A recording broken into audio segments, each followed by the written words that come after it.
Faisons maintenant un exercice de lecture tout simple. Lisez ce qui suit à plusieurs reprises.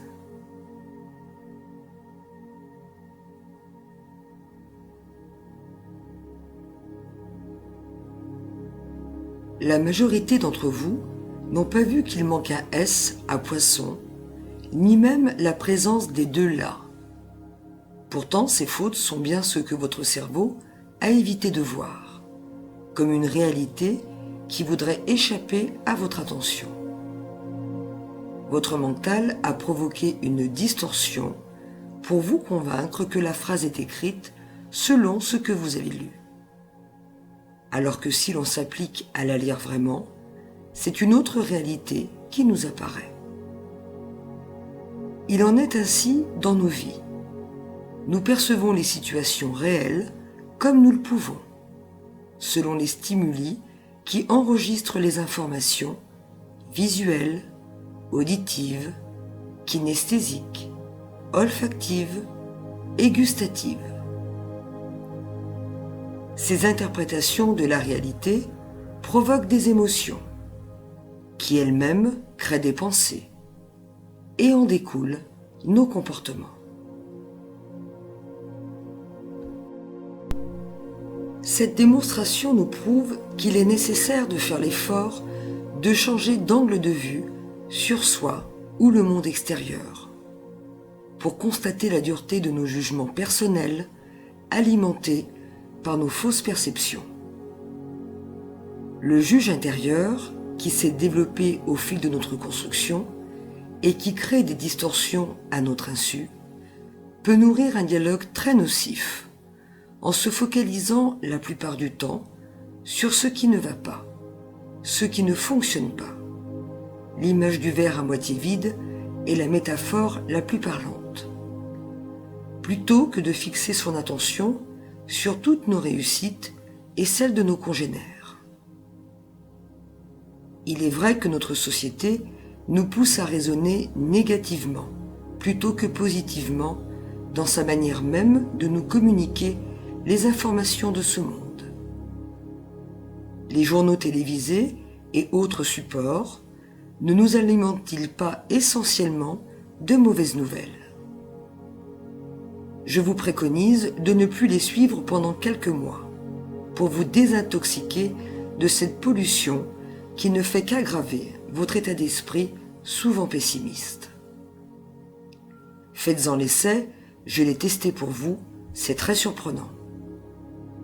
Et ne soyez pas inquiets de ne plus être informés au quotidien des catastrophes de notre monde. Les informations les plus importantes viendront naturellement à vous, car malheureusement, nombreux sont ceux qui s'en nourrissent et en partagent spontanément leurs inquiétudes. Je vous invite plutôt à vous concentrer uniquement, à partir de maintenant, sur toutes les merveilles de notre monde et sur toutes les réussites de votre vie.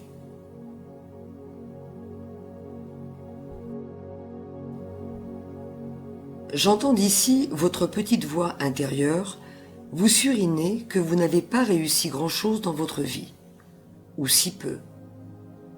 Malheureusement, ce ressenti subjectif fait partie du mécanisme sournois du manque de confiance en soi, qui focalise son attention uniquement sur les résultats, les projets, les rêves non encore réalisés ou échoués, plutôt que sur la liste non exhaustive de nos réussites personnelles, et croyez-moi, elle est bien plus longue que vous ne pouvez l'imaginer actuellement. Alors faisons ensemble un état des lieux pour vérifier si vous pensez vrai. Depuis notre naissance, n'avons-nous pas appris seuls, bien qu'avec l'aide d'autrui dans un premier temps, à être propres, à marcher, courir, manger, Parler, écrire, lire, compter, nous adapter aux environnements et situations divers et variés. Sommes-nous à ce point bloqués à l'intérieur de nous pour ne pas avoir évolué d'un iota depuis notre venue au monde? Je ne le pense pas, si vous êtes en train d'écouter avec un certain intérêt ce que je vous dis en ce moment même.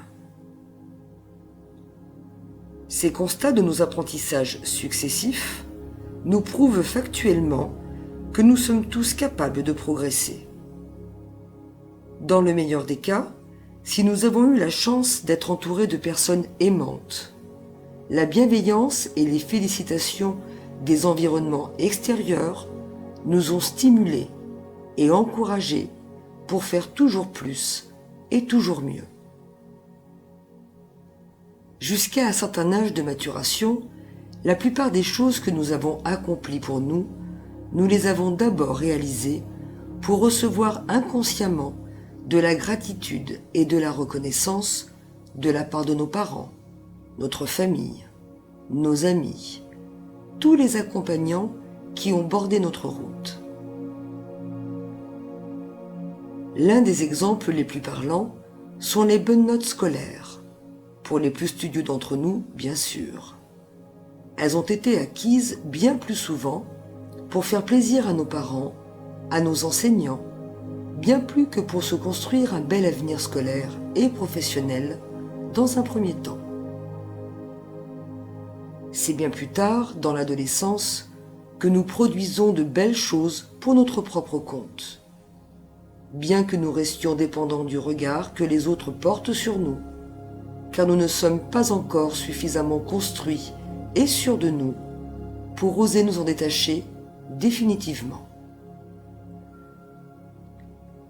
Se percevoir comme un gagnant, c'est se donner la chance de construire sa confiance en soi. À l'inverse, se sentir perdant d'avance, c'est se limiter à produire peu et à continuer à se percevoir de manière limitée. Prenez maintenant le temps de noter sur votre carnet de bord comment vous vous percevez la plupart du temps. Plutôt dans une énergie gagnante? Plutôt dans une énergie perdante? Avez-vous le sentiment que quelque chose vous empêche de vous sentir plus grand? Si oui, quelle pourrait être cette chose limitante?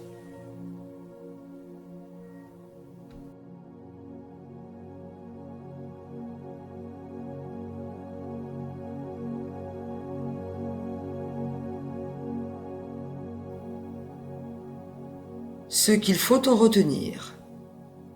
Notre mental crée des distorsions qui modifient la réalité. Nous captons la réalité extérieure avec nos 5 sens. Nos émotions provoquent nos pensées qui induisent nos comportements. Changez d'angle de vue pour percevoir autrement la réalité.